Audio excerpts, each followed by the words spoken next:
ഒരോളം സൃഷ്ടിക്കാൻ തന്നെയാണ് ഈ സദാശിവം വന്നിരിക്കുന്നത്. സഹിഷ്ണുത കുറവല്ലേ? അതായത് ഒന്ന് കിട്ടിയാൽ തിരിച്ചടിക്കണം, അത് തിരിച്ചു കൊടുക്കാതെ പറ്റില്ല. അതാണ് ഹീറോയിസം. അതില്ലേ ഹീറോയിസം? ഇപ്പൊ ഇതാ സാറേ കേരളത്തിന്റെ ഒരു സ്റ്റൈല്. അല്ലെങ്കിൽ അതിലൊരു വല്ലാത്ത നാണക്കേടുണ്ട് എന്ന് തോന്നുന്ന ഒരു ഫീലിങ്സ് ഈ ജനറേഷനില്ലേ? ഞങ്ങളാരും അങ്ങനത്തെ ആൾക്കാരല്ല.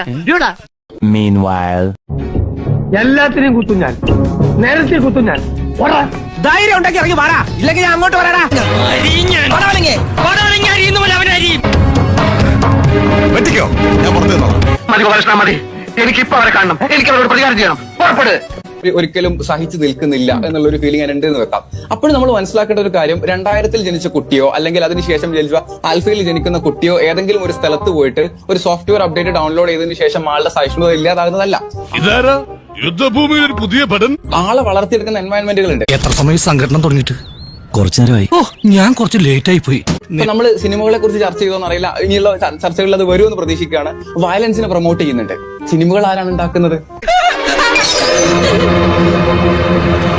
ആ കുട്ടി പോകുന്ന സിനിമകളായിട്ട് നമുക്ക് കാണാൻ പഠിക്കാം. അത് പഠിക്കണമെങ്കിൽ എവിടെ നിന്ന് പഠിപ്പിക്കണം? വിദ്യാലയങ്ങളിൽ നിന്ന് പഠിപ്പിക്കണം. ഈ നിൽക്കുന്ന ഘടാഘടിയന്മാരെ വിശ്വസിച്ചിട്ട് ഞങ്ങൾ പിള്ളേരെ കൊണ്ടാക്കുന്നത്.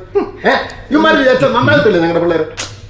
നമ്മൾ 10 വർഷവും 20 വർഷവും മുമ്പുള്ള സിലബസ് ആണ് ഇപ്പോഴും കുട്ടിനെ പഠിപ്പിക്കുന്നത്.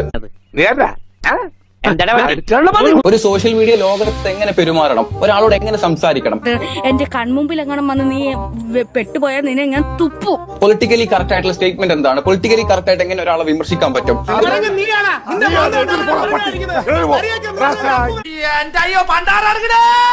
അപ്പൊ കേരളത്തിൽ എത്ര വിദ്യാഭ്യാസ സ്ഥാപനങ്ങളിൽ ഈ കുട്ടികൾക്ക് മെന്റൽ ഹെൽത്ത് സപ്പോർട്ട് കൊടുക്കാനുള്ള സിസ്റ്റം നിലവിലുണ്ട്.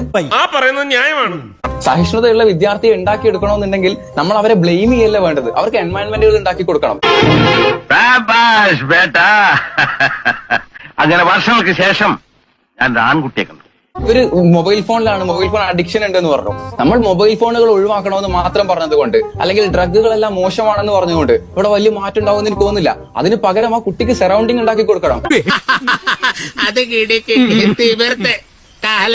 അപ്പൊ ചോദ്യങ്ങൾ എവിടെ എത്തും? പൈസ കൊടുത്ത് കളിക്കുന്ന ടർഫിനപ്പുറം ഇവരുടെ കളിക്കളങ്ങൾ എവിടെ പോയി എന്നുള്ളിടത്തേക്ക് ചോദ്യങ്ങൾ എത്തും. അത് ഉണ്ടാക്കി കൊടുക്കേണ്ടി വരും. ഇത്രയും ധൈര്യം ഞാൻ എന്റെ ചാൽ ശോഭരാജ് മാത്രമേ കണ്ടിട്ടുള്ളൂ.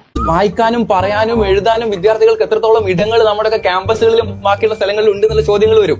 അതിനുള്ള ഉത്തരം കൊടുക്കേണ്ടി വരും. മറ്റൊരു സത്യം കൂടി വെളിപ്പെടുത്താൻ ഞാൻ ഉദ്ദേശിക്കുന്നു. അതിനുള്ള ഉത്തരം കൊടുക്കുമ്പോൾ സ്വാഭാവികമായിട്ട് കുട്ടി ചുറ്റുമുള്ള മനുഷ്യന്മാരെ പറ്റി മനസ്സിലാക്കി തുടങ്ങും. കുട്ടി ബാക്കിയുള്ളവർക്ക് വേണ്ടി സഹിഷ്ണുതയോട് പെരുമാറാൻ തുടങ്ങും.